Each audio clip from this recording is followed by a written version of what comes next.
a freeing feeling that even when he leads them to the ledge and starts to urge them on, they're positively beaming.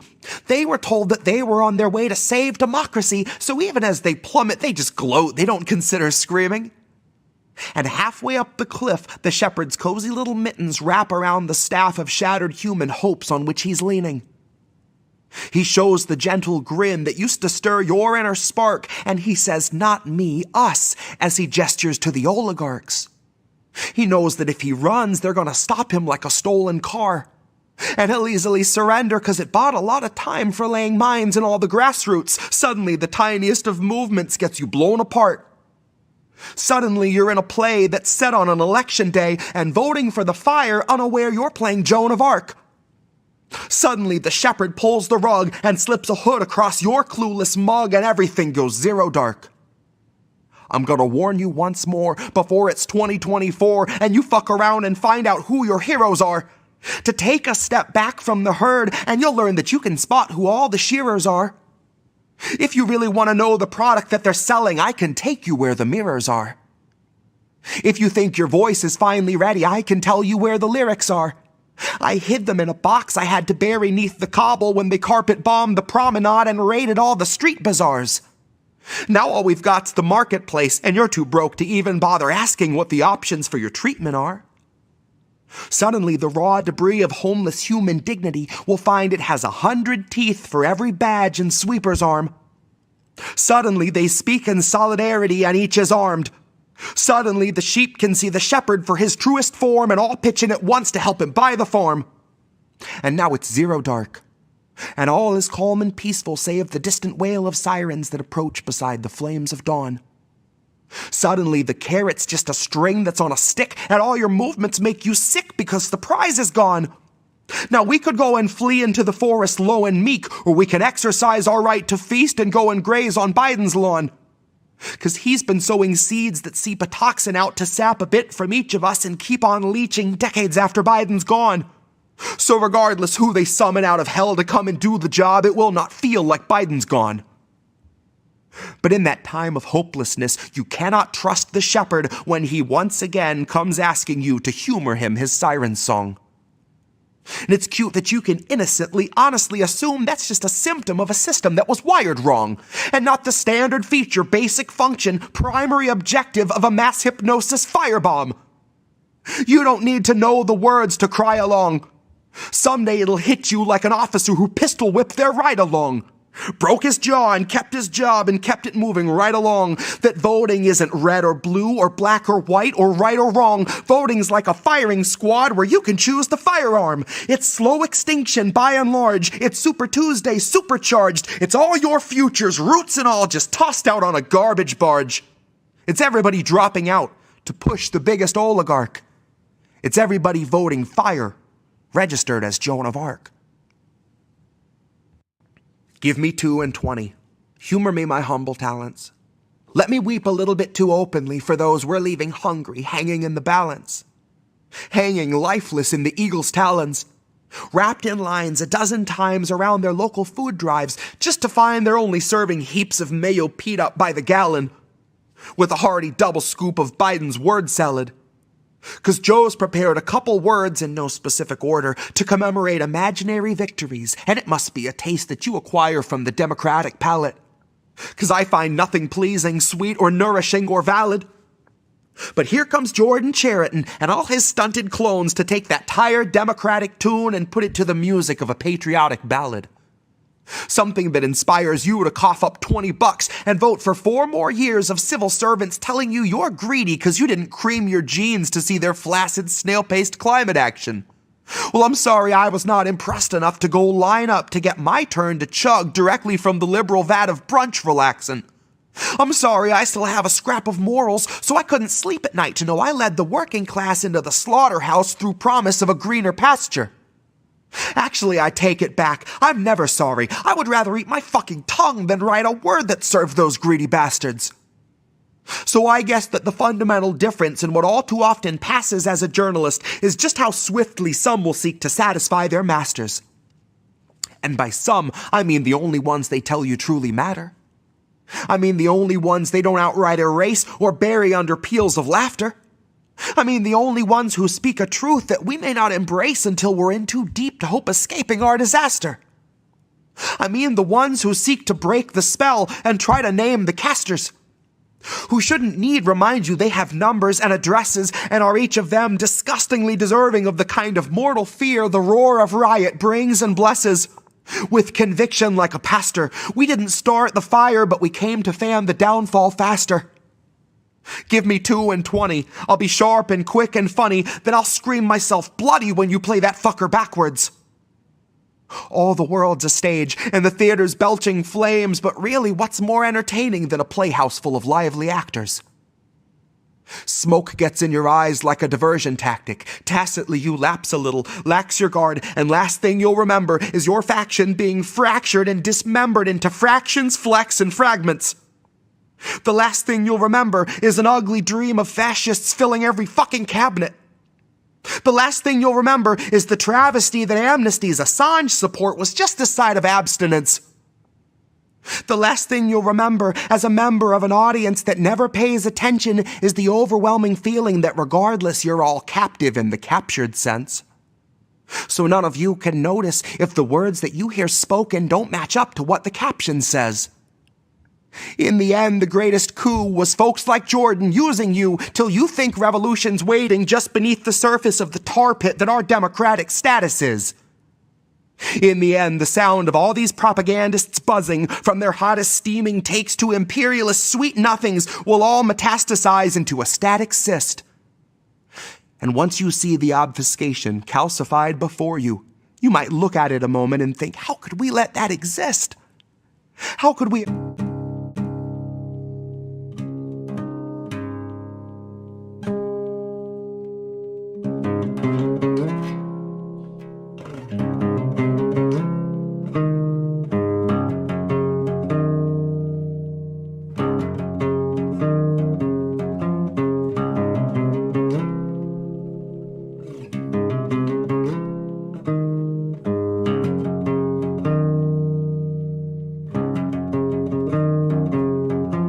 Legend says that Hercules swept Cerberus right off his feet and effortlessly set him down softly as a songbird. Atlas kept the world upon his back and every day wondered whether he could stand it any longer. And Tara Reade came out to say the man they tried to label the Messiah of morality was really just another rapist. And I don't intend to hesitate when asked who was the stronger. Tara, like Assange, knew that carrying the truth would be the hardest labor.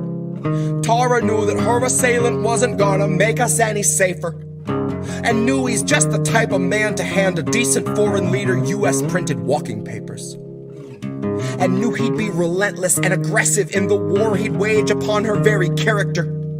That his attempts to weaken and degrade and embarrass her would be her only compensation. But I strongly doubt that anyone could ever have foreseen the stream of hate that came from quote-unquote progressives and the self-styled titans of survivor advocation. So if you really think there's something to be gained out of sharing your pain with the world, you are sorely mistaken. The Biden team just dragged their feet addressing Tara's allegations. Until they had a decent list of smears, then they aired them out on every station.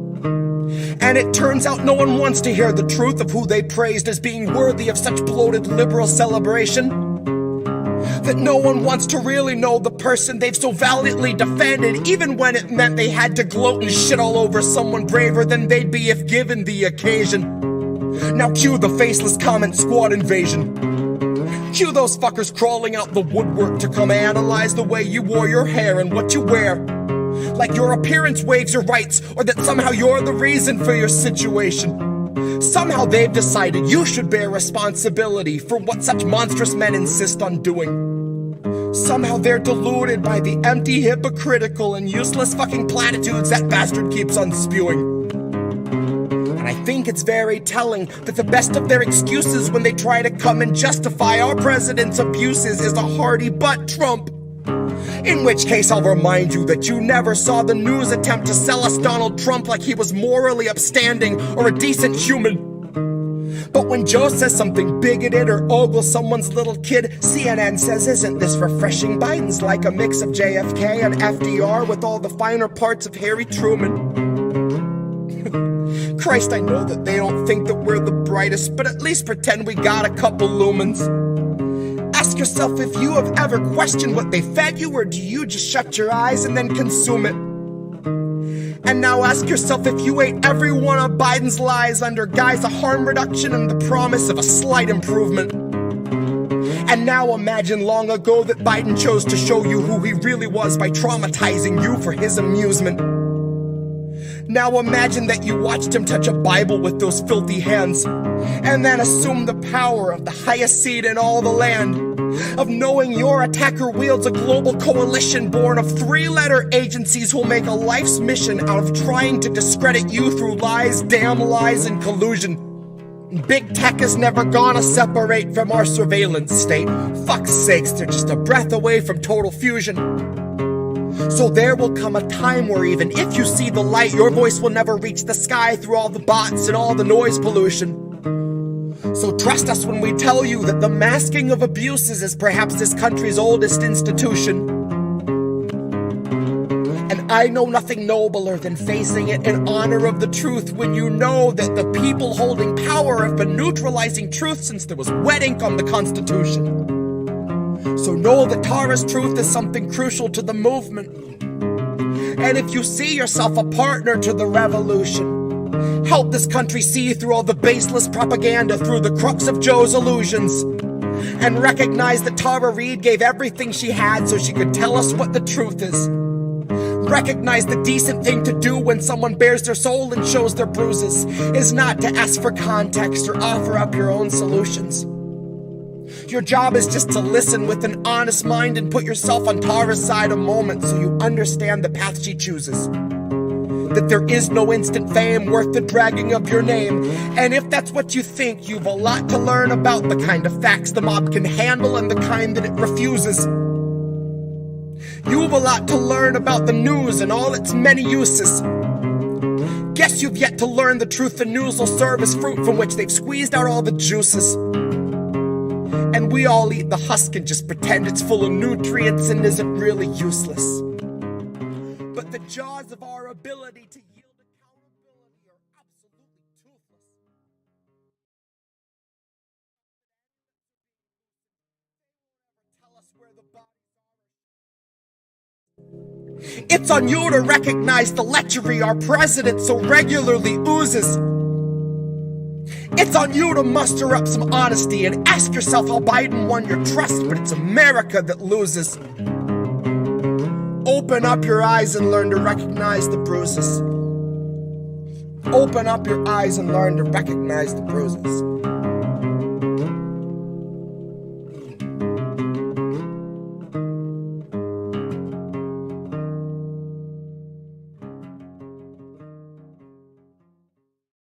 Because guess what? What has every major crime bill that's gotten this far been? A Democratic crime bill. A Democratic crime bill. That's the secret. A Democratic crime bill. A Democratic president wants 100,000 cops.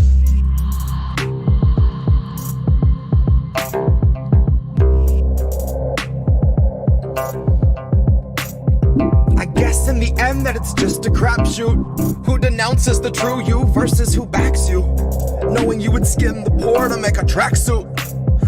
Knowing you'd begin a few wars if your overlords asked you. Knowing that the ink's not dry on the last few. And knowing that your voters aren't living in a goddamn vacuum. We see through you, Joe, we see past you. Joe, we know you only want to kick trans folks out the bathrooms. Spittle up some dreck about family values.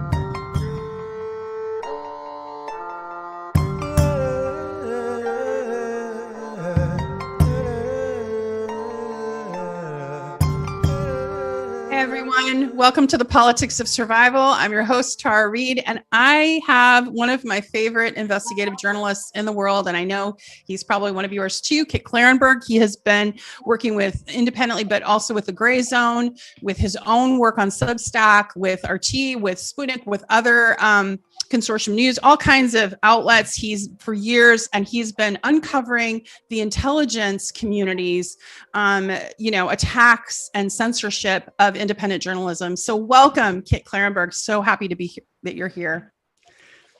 Hey, how's it going? Good, good. Now, I know I might have fumbled some of the news outlets because there's literally so many, but people can look you up at Muckrake and see the exhaustive list there, but you are quite prolific. And I wanted to start out with talking to you about Boris Johnson resignation. And now, of course, we've gotten the news that Priti Patel is going to be running for prime minister. So a lot of Americans aren't really familiar with some of the reporting you've done. And so that's why I wanted you to kind of break it down and educate people about like some of this reporting, which is so crucial and so linked to what's happening right now in the world. So I just want to show this 30-second clip. Reef, could you bring up the Boris Johnson comment and then we'll go to you.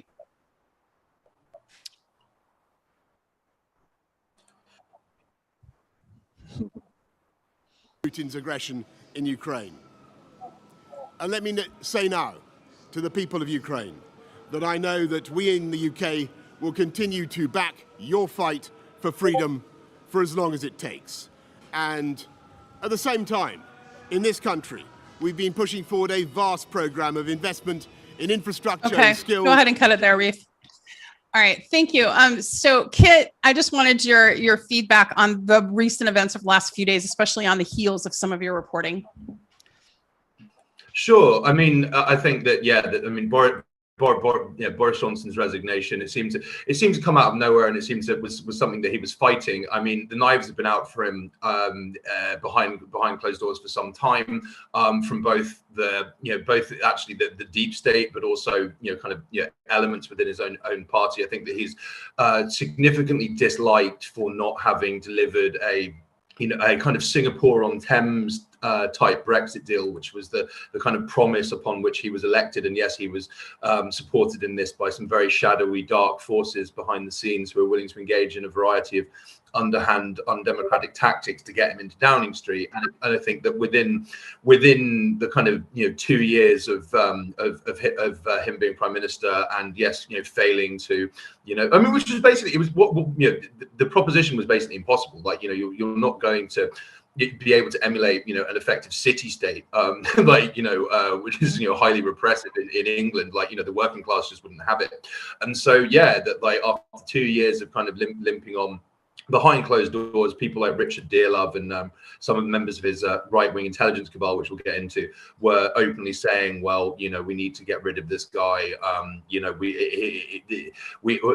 were thinking of replacing him with either Priti Patel or Liz Truss, our Foreign Secretary, who's just announced a leadership bid today with a very bizarre video.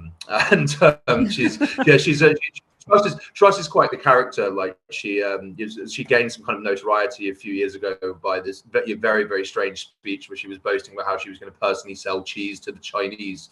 It's a motley assortment of characters vying to replace Boris Johnson. I think that if you look at polls, overwhelmingly, there was this amazing, I think it was published by the Times.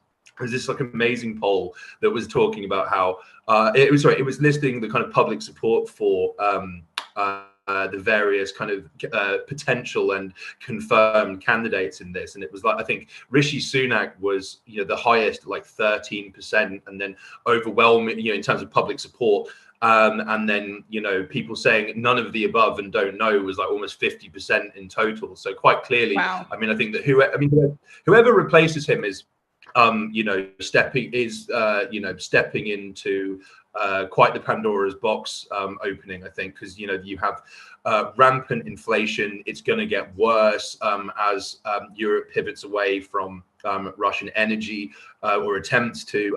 Whether that will bear fruit or not remains to be seen.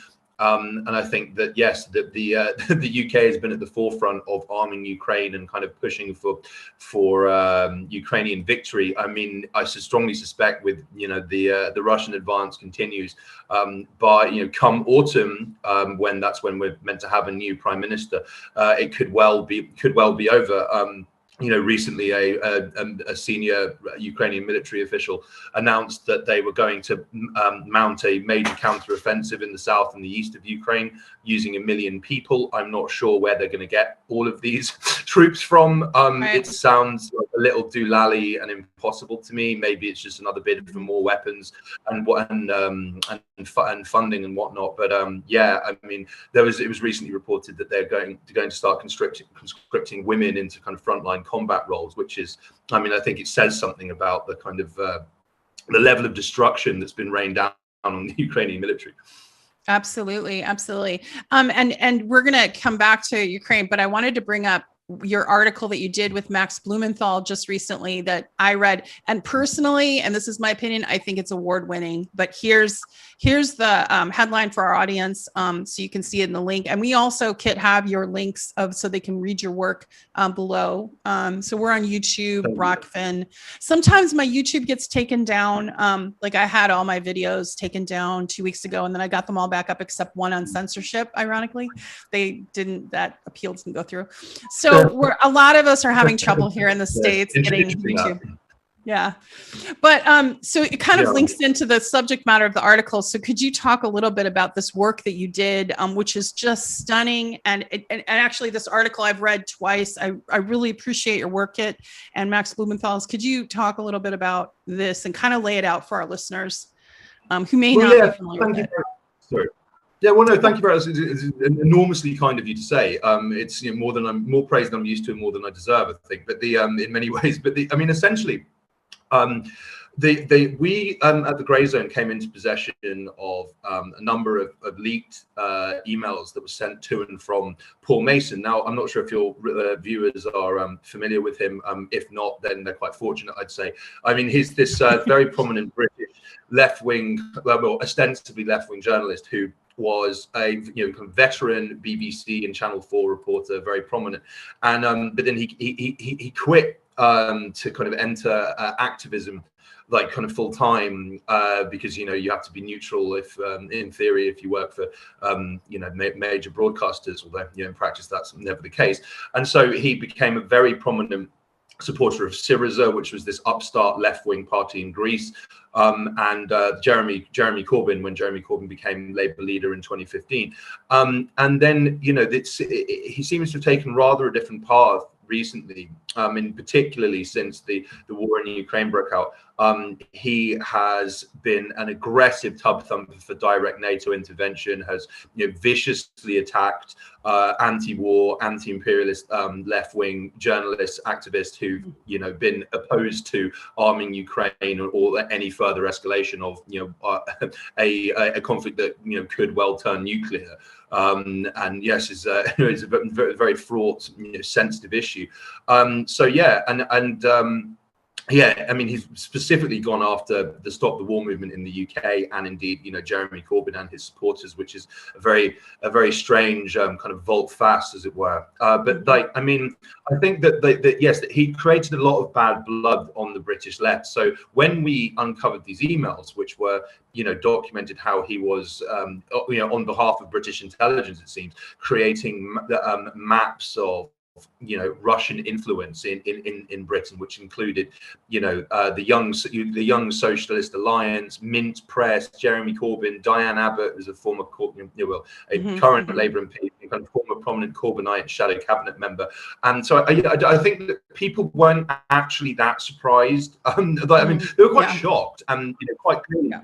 I mean, what Max and I laid out in the article, and our subsequent reporting just kind of furthers this interpretation. It just seems very clear that he was attempting. I mean, he was attempting to engage in highly undemocratic, underhand, just quite sleazy activities in order to try and deplatform and financially cripple the grey zone on the basis that he believed it on the basis of nothing, to be a Russian and Chinese influence operation, whatever that means.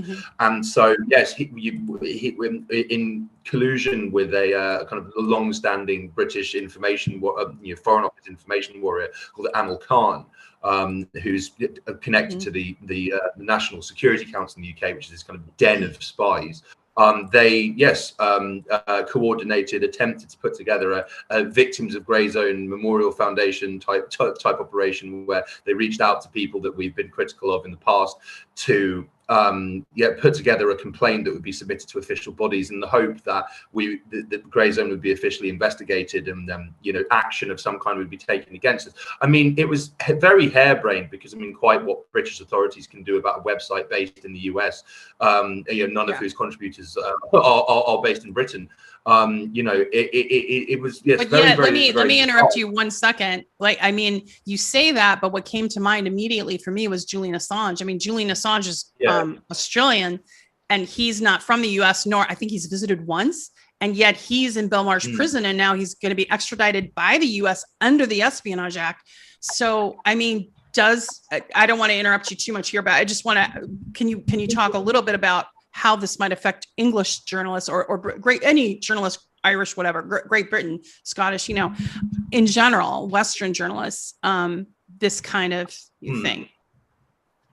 Well, I mean, I think that yes, I mean, the extradition of Julian Assange effectively sets the precedent that Washington has a global legal remit, and its national laws apply to citizens of other countries operating overseas. I mean, it's absolutely terrifying precedent, the significance of which has just been entirely ignored in the mainstream, save for the occasional condemnation from a human rights or kind of a journalist advocacy organization. And it's absolutely really shocking. I mean, we had cease and desist orders dispatched to us from lawyers acting on behalf of an academic called Emma Bryant, who is a kind of state-connected, quote unquote, anti-disinformation warrior and expert on fake news and stuff, and she was openly threatening myself and the Grey Zone, and the Mint Press also received the same communication, as did Novara Media in the UK. I mean, she's US based at the moment, so again, that kind of seems to be based on the precedent that that we are subject to, that I would be subject to US legislation despite not being in the US. I mean, we kind of laughed it off, although it does seem to have had a chilling effect. And Paul Mason as well has threatened legal action against smaller publications that have published articles reporting on our reporting. So I mean, it does. I mean, it's incredible as well, because Mason makes a lot, as do his contacts in British intelligence, of the grave threat to democracy and free speech and the public mind posed by quote unquote Russian propaganda, or indeed outlets like the Grey Zone, which are entirely unconnected to Russia, but do tend to write critically on Western imperialism. It's just incredible that his response to dissenting opinions is, right, well, let's get the intelligence services involved and ruin these people. Let's publicly embarrass them. Let's publish all of let's get all of this really damaging insider info on them and their operation, and then publish it and then ruin them. It's not, oh well, why don't we debate them, or publish some form of rebuttal? And it's like, the Aaron Mate has repeatedly, before these emails were released, repeatedly invited Mason to debate him, and he never did.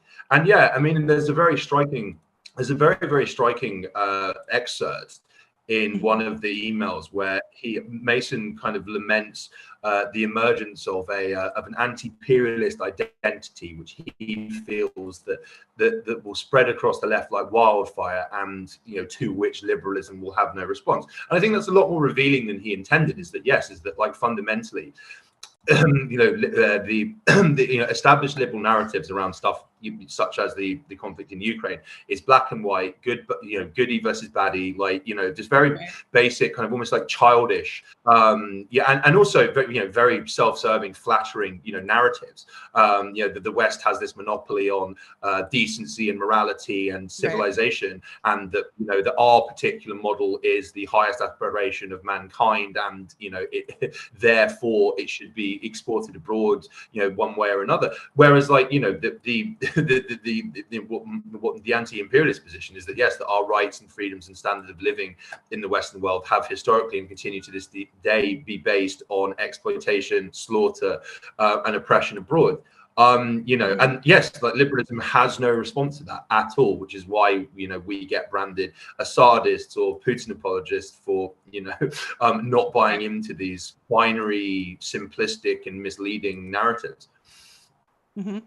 Well, I mean, and generally, like, I don't know if you've noticed in the United States, but there's been a definite like the what's considered the Democrats, or what would be considered, I guess, and the equivalent would be like the Labor Party or whatever, but not the Tories, right? The Tories would be kind of equivalent to Republicans in the US. Like, I'm making loose allegations, but loose analogies here. But what I was going to say is that, they've gone more and more to this more fascist, authoritative kind of stance that the Democratic Party, which was supposed to be for the working people, but actually they have quite a disdain for working people. Like, there is no working party in the United States. There may be an active working party in Great Britain, but there definitely isn't in the United States. There's no one looking out for workers.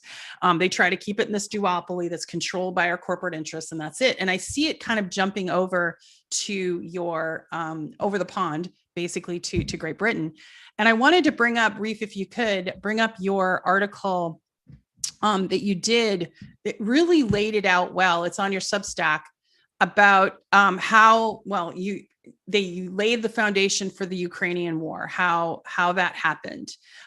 So some of the reporting that you did kind of leads into this particular piece.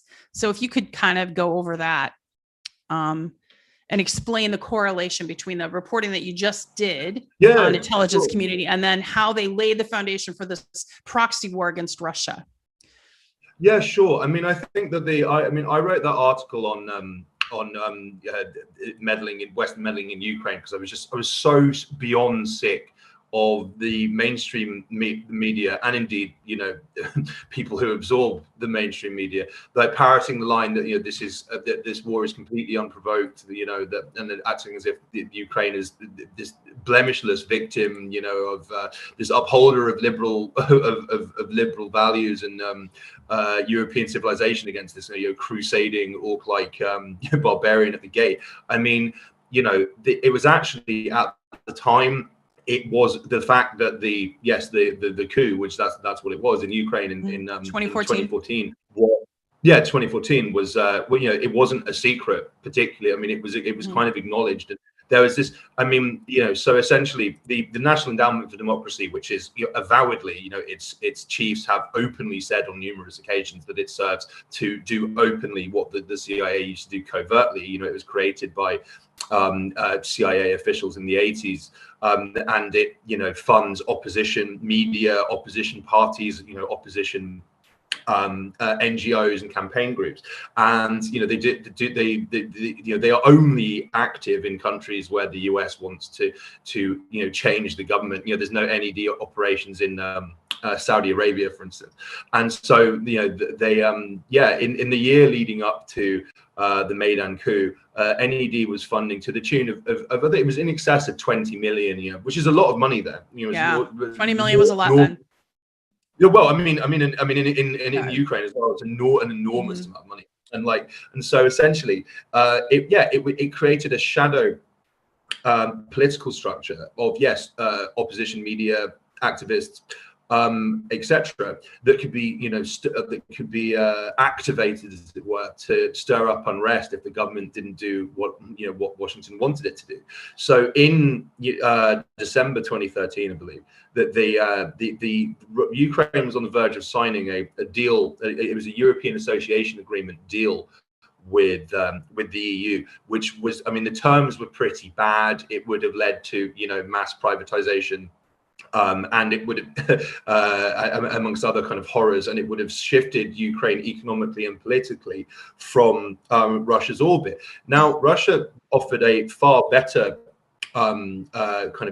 trade deal and economic and political agreement, which the government accepted. I mean, and it's worth noting that the President Yankovic, like, he was not a kind of Putin puppet. Like, he and Putin were not, on particularly close terms. Right. And so after so I mean, in the wake of this, an enormous number of individuals and groups that were receiving NED funding started whipping up trouble. The protests quickly became extremely violent. Where they were getting the weapons from remains a mystery to this day. There were several massacres of protesters that seem to have been carried out as false flags by opposition elements in order to stoke violent revolution, which is what came to pass. The police evacuated Kiev because it was so dangerous, and they were being killed in numbers. So, and then at this point,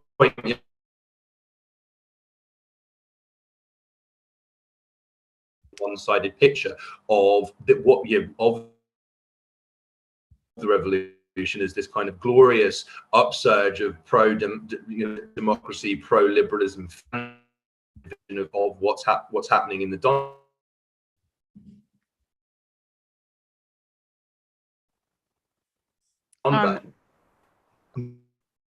Sorry, we're having a little trouble with your transmission. Hold on. Is it on our end, Reef, or on his end? Okay. So Kit, go ahead and pick up where you kind of went there. Try to pick up where you left off there. Have we lost him? Yeah, sure. I mean, I think that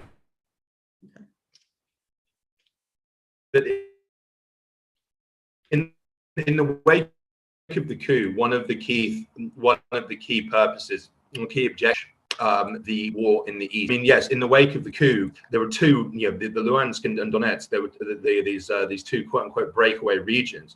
There was an enormous, this is an area which comprises up to half of Ukraine's population.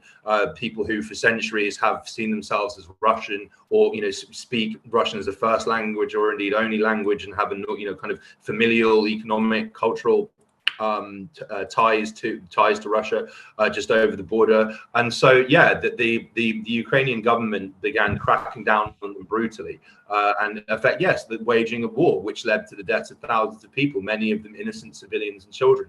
And none of for all of the talk about Russia's propaganda prowess, none of this was leaked out into the mainstream media in the West at all.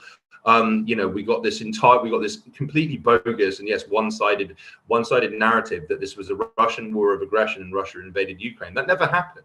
There was a limited number of usually freelancers and soldiers of fortune, or people who did so out of some sense of patriotism. That was the war that was going on.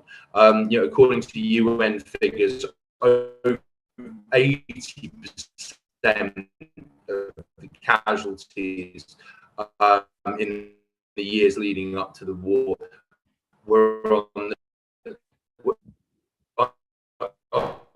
these civilities.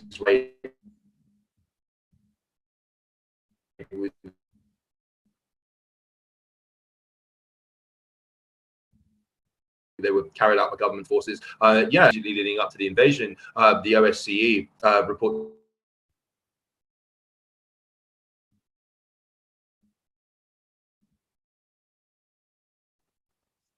Yeah, okay, so your audio is cutting out. We're losing you a little bit, Kit. Do you want to try going just to audio and not visual and see if that helps the connection, your internet connection? That the shelling of civilian areas as the prelude to a full-blown, Zelensky, after years of to the east, and a government with US direction and support, began drawing up plans to retake Crimea and put his.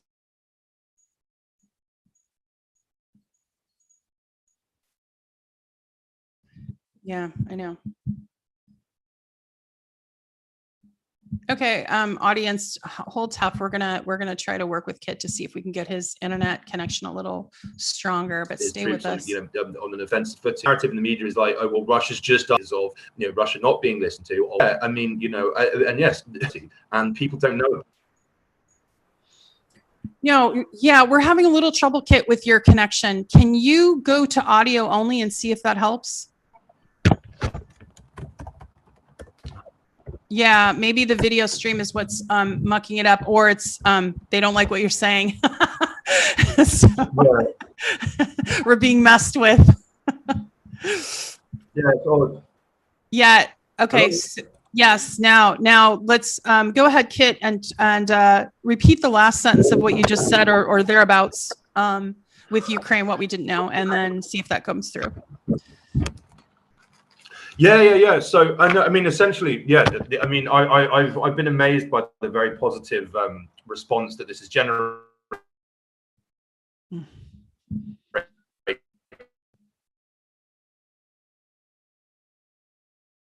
Mm-hmm. Is it just the buffering? And a lot of people, several people have reached out. That not a word of this has been acknowledged in the media. I think that I was.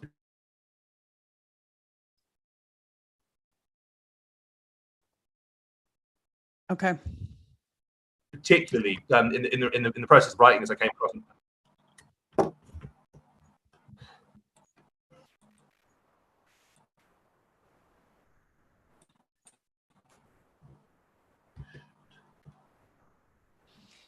Okay. Yeah, we've lost. Okay. You know what? Yeah, let's try that. Hey, Kit, I'm going to ask. Hey, how you doing? Good. It's your buffering is really slow, so it's like not coming through.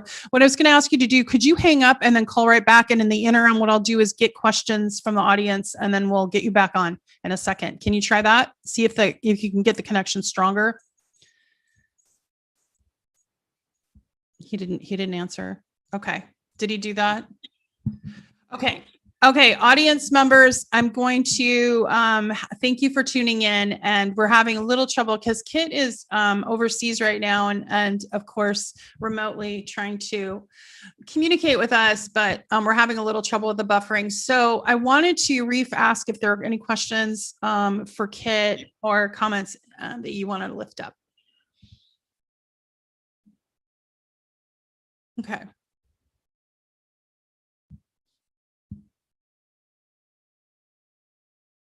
Is Kit not there completely? Is he calling back? Okay, good. Okay.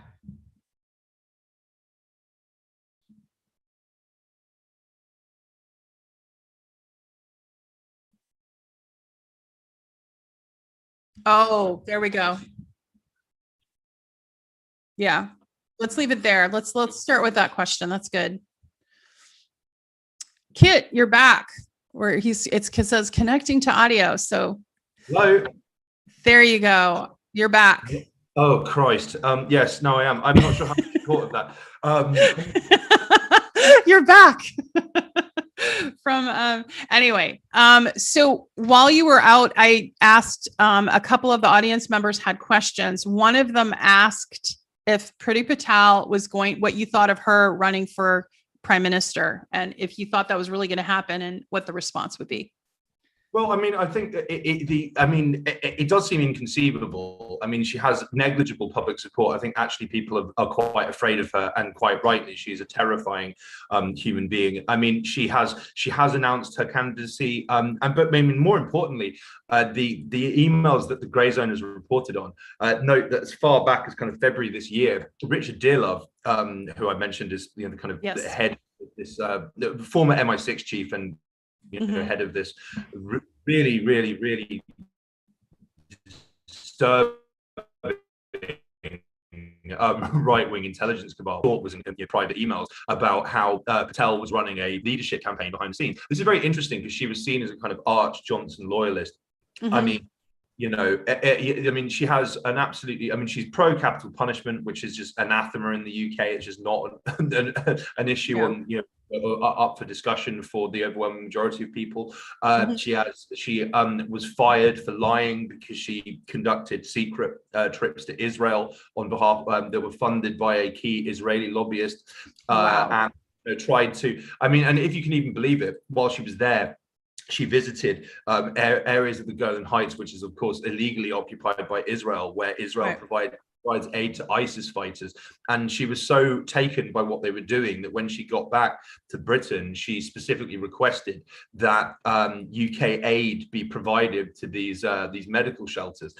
This is, I mean, again, this is, you know, contrary to British convention and law, that they do not provide, you know, aid and funding to areas that Israel illegally occupies. So yeah, I mean, it is very frightening. I think that she's quite clearly, she is running on, I think that she's the only candidate so far who's running on a very hard Brexit platform, and I think that that could give her an edge, because other candidates, because they know it's been a total mess, have been kind of have been somewhat silent on this, and they said that just and you know, one of the reasons I think, as I said, that Johnson was forced to go was that, you know, he announced in late 2020 that he'd crafted this quote unquote oven ready Brexit deal, but then actually it's becoming increasingly clear that you know, a lot of it is unworkable.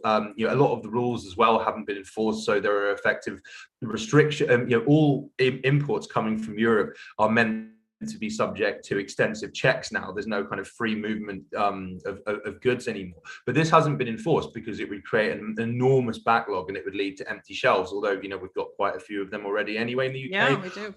So yeah, I mean, I think that yes, that I mean, it is frightening. She quite clearly, I mean, one member of the cabal, this individual called Gwydion Prince, met with her in secret in order to get her kind of blessing and the Home Office imprimatur on a counter intelligence operation targeting Green activists and lobbyists, in which he advocated trying to dig up sexual dirt on these people and attempt to, you know, expose them as, you know, Chinese agents of influence. I mean, it's insane stuff. But like, he was very, very taken. I mean, he's certifiably insane, Prince, and, you know, I mean, he at one stage advocated pimping out his own daughter in order to get close to Boris Johnson and try and influence his policies as a result. And, you know, he was very taken with Patel and said that she was a refreshing change from the current soggy mass of politicians. So quite clearly, she does have backing behind the scenes. I mean, again, as happened with Boris, if she gets in and doesn't deliver these people what they want, which I think is probably impossible and unworkable, then, you know, they will turn on her and look elsewhere. And at the same time, you have this, and this isn't off the subject, I'm just trying to loop it in because I'm personally curious about this as well. But you have Ireland kind of taking a position about what's going on, right? Ireland, and they might become unified as a result of all this. What are your thoughts on that, and what is really happening in behind the scenes there with Sinn Féin? Well, I mean, I think it's yes. I mean, Sinn Féin early this year won an absolutely unprecedented victory. And I think that yes, that Northern Ireland was a classic example of a very obvious problem that would be created by Brexit that no one's talked about, and indeed and of which pro-Brexit politicians were completely ignorant. You know, this is effectively been borderless with Ireland since the late 90s with the Good Friday Agreement, and and that's been that's healed a lot of very, you know, kind of open old wounds related to the troubles, the kind of the extensive, you know, intelligence and indeed brutal intelligence war that was fought from the kind of the late 60s onwards, and, you know, targeted Northern Ireland's Catholic population primarily. And so I mean, it's apt as well that Patel's running as this quote unquote authentic Brexiteer. I mean, she's previously advocated quite seriously in public, trying to starve Ireland of imports in order to get them to back down over issues related to the kind of the Northern Ireland border. I mean, you know, that is quite clearly a reference to the British created Irish potato famine, which, you know, on top of being extremely tasteless, I think it upset and angered an enormous number of people at the time. So yeah, I mean, it is interesting, and I think that yes, increasingly the UK is collapsing at a rate of knots. I mean, the Brexit has emboldened the Scottish nationalists. They've now, after some years of heel dragging, have said that they will, in 2023 at the absolute latest, hold yet another referendum on Scottish independence. I think that would win by a landslide, probably. The Welsh Assembly, which is, it's not quite a parliament or a government of Wales, is calling for more powers. There's rising levels of support for secession from the UK. So yeah, I mean, England, the British Empire might at last just be reduced to England. Rather sorry kind of state of affairs. So yeah, I think that this is created an enormous number of unforeseen problems because people don't actually have their eye on the ball. And I mean, I think as well that you see this with the war in Ukraine as well, where it's like the basic proposition, the assumption underlying these the sanctions that were placed on Russia was just, it was contradictory and flawed that anyone sensible could see this. What the argument was, okay, so we're going to make Russia's exports more expensive and harder to get. Therefore, this will harm Russia. Well, Europe is, I mean, to varying degrees, but particularly like in the West, is so utterly dependent on Russian energy that any disruption to access or rise in cost will not only be absolutely disastrous, but of course it's going to massively enrich Russia. That's why Russia has one of the best performing economies in the world currently. It's the ruble is back to levels not seen for almost a decade, and so I think people just were not thinking about the consequences, and we're just pushing ahead with this stuff without any real clear understanding or consideration of what happens if it all goes wrong. I mean, if you look at maps of, you can look at kind of heat maps of this across Europe. Most countries are facing double-digit inflation. Most are facing recession. In Germany, which has had a trade surplus for over 30 years. Since unification, that has ceased to be. It is an ex-trade surplus, and then the response is not, okay, well actually maybe we should rethink this. It's doubled down even further, and genuinely, I mean, I think we're seeing the images, and the quite incredible images in Sri Lanka of hordes of people storming the presidential palace, and then watching news reports about this happening from the rather lavish president's, now former president's office. Like, I really wouldn't be surprised if you start seeing more and more of this across Europe, because people are angry, and it's like you see it in the US. I mean, I think that the Democrats were on course for a brutal pasting in November this year anyway, as it is.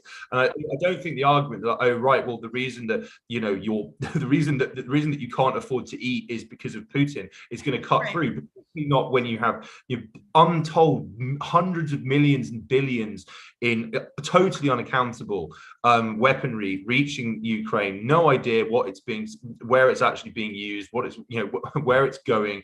There are reports that you can find online, reports of weaponry being sold by the Ukrainians to the Russians, which is just completely insane, and being sold on the dark web. And it's like, that this is, again, the US government is doubling down on a policy of just at all costs just keep on rearming Ukraine and allow them to limp on. And it's like, I understand the kind of desire to help another country in that situation, but it's like, I think it's just getting to the point now where they're conscripting women.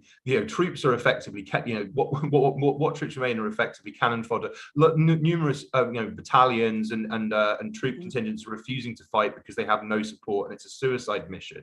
And it's just like, I mean, really just is continuing to maintain and endure this conflict, which is completely unwinnable from Ukraine's perspective. Like, I mean, is it actually not hurting them more than it's helping?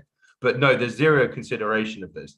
But yet you have some world leaders that have really been enriched by this war, like Boris Johnson personally and his family, correct? And that's what some of the corruption is about. Oh yeah, I mean, and I think as well that it's been there was an enterprising journalist in the UK wrote a rather amusing article which tracked how whenever Johnson was in trouble or there was a scandal in the newspapers, he would fly to Kiev or he would get Zelensky on the phone and then publicize this widely. And I mean, you see it with Macron, where he's published so many pictures of himself, a la Zelensky, wearing, jeans and a t-shirt and whatnot. Like lots of politicians are trying to jump on this bandwagon for their own purposes. But then it's like, again, people are starting the narrative's starting to crack. I mean, with and indeed, yes, that like it's actually becoming somewhat a poison chalice to be so intimately connected to this conflict. I mean, Liz Truss, she's someone who the cabal talk about as a potential Johnson replacement, although they refer to her as being quote unquote not particularly loyal, which is interesting. You see who's secretly actually running everything behind the scenes here. Yeah. And so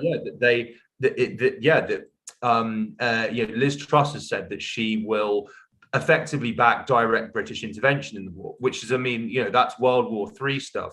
Yeah. It's completely insane, but it's like, as is so often the case with with this stuff, it's an attempt to out-hawk. It's a desperate attempt to out-hawk each other. But then whoever comes out top in that contest is going to have to back that up with actions. And any major British involvement in the conflict is going to end absolutely terribly and have really adverse consequences for the entire world. It's lunacy, and like I say, I mean, I part of me thinks that this could well be over by autumn, and yes, I think that's going to boomerang badly on whoever wins.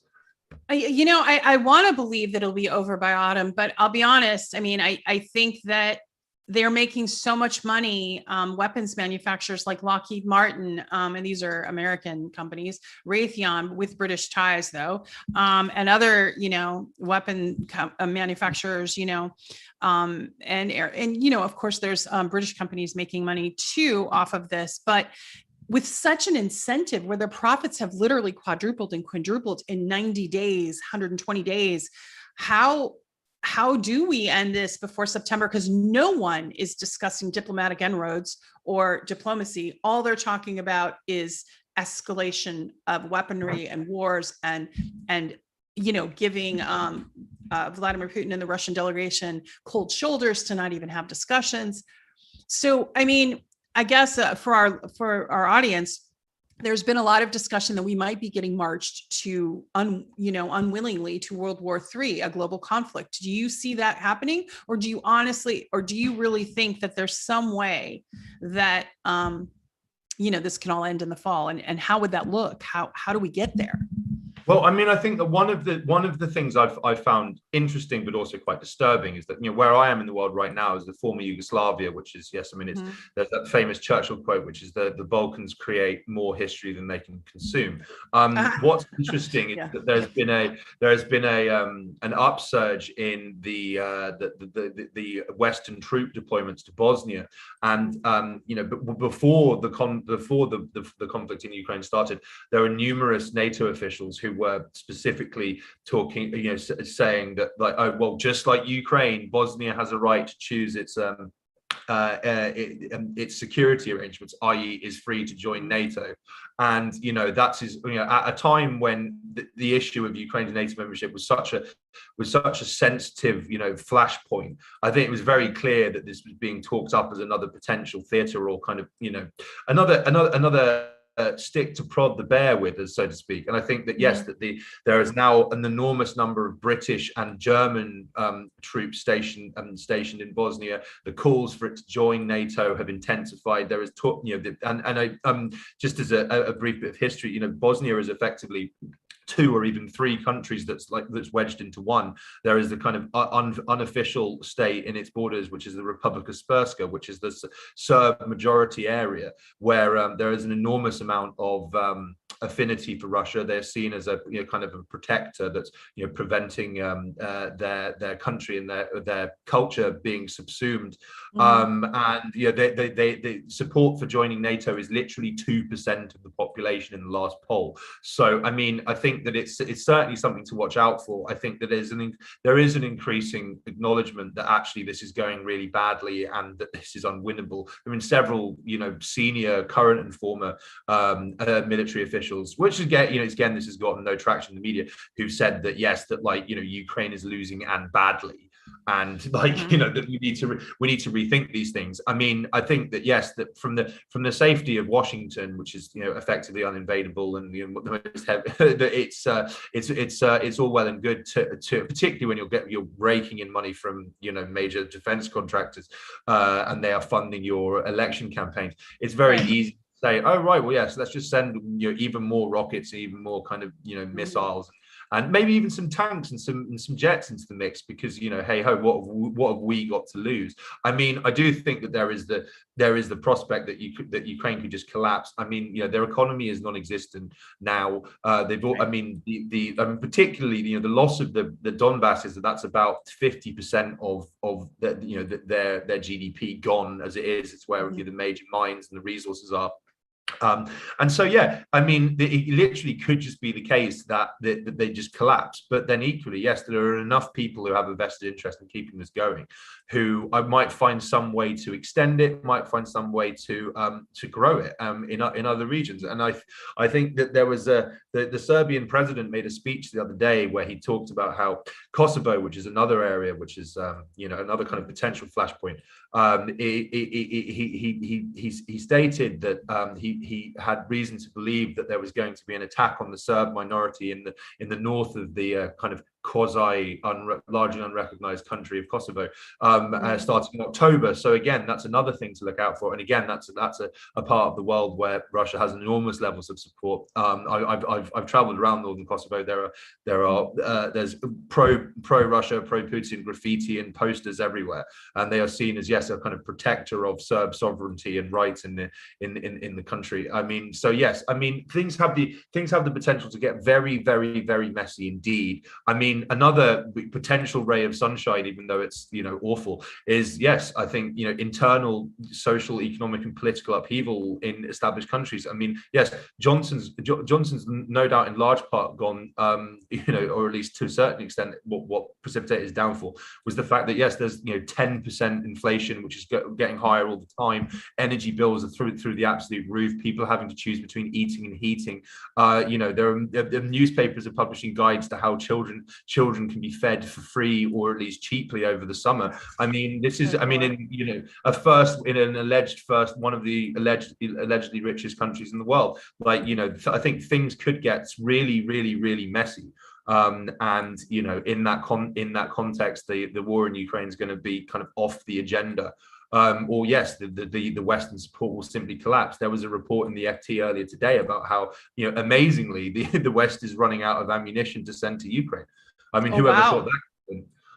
So it's like let's wait and see. I mean, I think that the example that I always use is the Berlin Wall fell by accident, right? So it's like on the morning that it fell, the heads of the two Germanys met and discussed how by the year 2000 there would be limited free movement between the two Germanys. 24 hours later, East Germany had effectively ceased to exist as a state, and there was no border. So, often things can happen by happenstance, or to quote Trotsky, war is what oils the wheels of revolution. I mean, I think the next few months are certainly going to be very interesting, although yes, I do worry, and I'm glad that there are mountains in easy reach for me here. Yes. So I wanted to ask you too about, your original reporting, just how hard it is for investigative journalists to work in the space that they're working on, like Aaron Mate, Max Blumenthal, yourself. And then soon we're going to be having Anna Lipp on the show, who's the German journalist who's now facing 3 years in prison. And she's also, her bank account was frozen and her father's bank account was frozen. I don't even know how Germany has the reach to do that. But what I'm noticing is that in Canada froze accounts of activists. So more and more, one of ways that they're trying to silence is to demonetize, like they did Mint Free Press. They tried, they've banned them effectively. So is Gray Zone being affected by that? Are you being affected by that? And where, from your reporting, what are some of the most important things that people can really glean from what you've exposed with this? So it's kind of two questions. Yeah, well, I mean, I think that the financial crippling is, I mean, and it would be amazing if Paul Mason wasn't involved in this. I mean, we have documented how British intelligence is directly coordinating with major social media platforms and telling them what they can and can't publish, and telling them what to censor and who to ban, which is pretty shocking. But yeah, that seems to be the go-to now, is just cripple independent media. But like, and I mean, I do think that one of the one key example of the power, or at least potential power, of social media, and indeed independent media, was demonstrated by the effective destruction of the Department for Homeland Security Disinformation Governance Board. Like, this was quite clearly being set up as a direct government censorship mechanism. It was going to, yes, effectively act as a Ministry of Truth type organization. And I think that Nina Jankovic, Miss Scary Poppins, who was previously oversaw the running of a British intelligence operation called Open Information Partnership, which I wrote about for Mint Press a couple of months ago. I mean, she was given a universally warm welcome by the mainstream media, and she was this seasoned veteran and expert, esteemed, blah blah, who was going to rescue Americans from the scourge of fake news. And then it was independent journalists and researchers and academics and activists who were just like, hey, this person has no credibility. She's actually has a history of making false statements and endorsing frauds like Christopher Steele, branded the Hunter Biden laptop story, Russian disinformation, has a disgusting history of attacking Julian Assange and WikiLeaks scum, and justifying his appalling imprisonment and torture. And I think that yes, that if it wasn't for independent journalists and independent activists, then quite clearly, this board would have been all systems go. Like, there would have been no pushback. And so, when people organize, and I think, yes, putting aside political kind of differences, ideological differences, is very important here. When people unite, that they can achieve extraordinary things, because ultimately all of the national security state and these ongoing efforts to silence free speech online is because they are scared of the people. Like, they are scared of the public. Elites know that their positions are actually very fragile, and they know that in order to get away with what they get away with, they need to surround themselves with propagandists and thugs. So I think, yes, that never give up hope, and yes, organize, coordinate, and realize who your true shared enemies are. I think that this is exemplified by the reporting on by our reporting on Paul Mason. Right. As he said, liberalism has no answer to anti-imperialism. So in a sense, we've already won. We just need to be more aware of our ability to exert our power. Sorry. Go ahead. No, you go ahead. No, I was just going to say, as we were discussing, look at the unbelievable, extraordinary scenes unfolding in Sri Lanka. Right. That could happen elsewhere. Don't give up hope. Yeah, that's interesting you said that, because that's exactly what came to mind while you were saying that. Regarding the Paul Mason reporting, one thing that I noticed was which the emails really revealed. You had so many receipts with that reporting. That's why I believe it's going to be award winning. But like, that reporting was stunning in a way, but just to see it in black and white, to see these emails, to see whatever. And immediately they came out and said that it was done by Russian hackers. Sure. I saw that.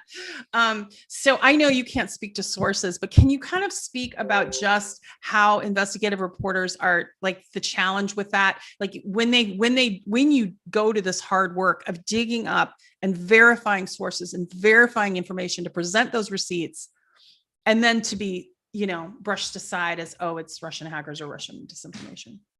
Yeah, I mean, that's kind of to be expected. I think that ever since the DNC emails dropped, and then this was which exposed amply that there was a conspiracy to prevent Bernie Sanders winning the nomination, and then the way that the Democratic Party dealt with that, and indeed the way that they attempted to rationalize and overturn their crushing loss to Donald Trump in 2016 was to blame it on the Russians. And it's a very, very, very effective playbook, because it shifts the narrative from, okay, well, these emails are really shocking, to oh, well, actually they are part of this evil disinformation operation, and blah blah blah. I mean, it was actually quite heartening that there was enormous pressure on people not to even share this article, and enormous pressure on other media outlets not to report on it. I mean, not only just the straight up legal threats, but there were even journalists themselves who were kind of on Mason/Emma Bryant's side, who were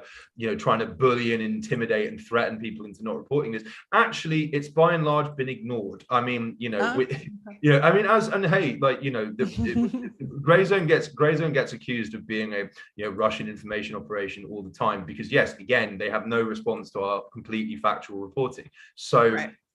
It's to be expected, and I think that what gives me hope is I think that increasingly people are actually just more interested in the information itself. Like, they're not shutting off to the content because they're told that it's false. I mean, and I think that yes, that there have been enough times, like with Hunter Biden's laptop, where people have been falsely told that something is dubious or yes, kind of misleading propaganda, information warfare, that they're just a bit immune to it now. So yes, the next step has to be direct state censorship, that they can't be allowed to do this. Right. Where free speech is then criminalized to a point where, you face prison sentences, like what Germany's trying to do to Anna Libman. I had Ava Bartlett on the show, who is on a kill list for the Ukrainian military. Yes. So you not only have journalists being silenced or censored, but actually threatened with their life. And that's really, it's very scary, but yet you don't see anything in the mainstream media except that hit piece that NBC did about Russian propaganda. And they named Ava instead of, acknowledging that, the website that actually posted her personal information was deemed 5 years ago, I think, by the State Department as a terrorist website. It's part of the Ukrainian military. So it's just the pretzels that they put themselves in to try to justify some of this is just amazing. Meanwhile, Ava is a Canadian with an American passport as well, and has gotten no protection or help from those governments, and is basically risking her life to report from the Donbas region. So, and are you facing similar kind of pressures yourself with some of your reporting? Are you hearing that from other journalists? Well, I mean, I think that there's been it's been openly discussed attempting to have me prosecuted under the Computer Misuse Act, which is, I mean, it's actually, there are parallels with the initial indictment of Julian Assange there, where he was accused of having unsuccessfully tried to help Chelsea Manning break into the Department of Defense computers by breaking a password. I mean, in reality, it seems like this was an effort to help her to get to download music, which she couldn't do under her standard Pentagon login. But yeah, I mean, the Computer Misuse Act is a sweeping bit of UK legislation. It has no public interest defense, it has no journalist defense, and it has it has no free speech defense either. And it's like, if you are in possession of someone's data, then you are potentially liable for prosecution. I mean, I do not see not being able to go back to the UK presently as much of a punishment, to be honest. But I'm just kind of watching things burn from over here and wishing my comrades and my fellow journalists and activists well. But I mean, it's something that we all have to that we should all be extremely worried about. And I think that the governments are increasingly now trying to pass, I mean, all over the Western world, passing increasingly draconian laws to prevent the leaking of information, the publication of leaked information, and hacked information as well. There is a war on journalism, and but I think that it is that these kind of laws are not going to affect 99% of mainstream journalists. They are specifically for people like us. So again, I mean, we have well, and that's why power people than use we- the than that's we why often people know. yeah, that's why people use the term, when they call some of the mainstream journalists stenographers, because they're basically just writing down talking points, literal talking points from the State Department, U.S. State Department, or in, the Great Britain's, equivalent. Yeah, Foreign Office. Yeah. I mean, it's just it's incredible. It remains incredible to me that quite a lot of my /our detractors in the mainstream media, they kind of criticize us for not doing journalism. I was told that my reporting on Mason amounted by this one journalist, Peter Jukes, if you can even call him that, that my reporting amounted to intimidation based on a criminal act, which was pretty amazing. I mean, but then again, it's just like, well, I bet none of these people have ever written an article that someone in power doesn't want published. At the end of the day, so it's like I think journalism is about punching upwards, and then as we've seen Carol Codwaller and so many Guardian journalists when they're abuse and attacks on Julian Assange, that actually the mainstream reporters are not only willing but eager to become subservient to state power and go after other journalists. So I mean, it's to be expected, but they come at us because we're strong. There you have it. And I wanted to kind of leave the last words because our time went so fast, and I'm sorry that we're almost to our close here because I'd like to talk to you for several more hours. But I wanted you to share with our audience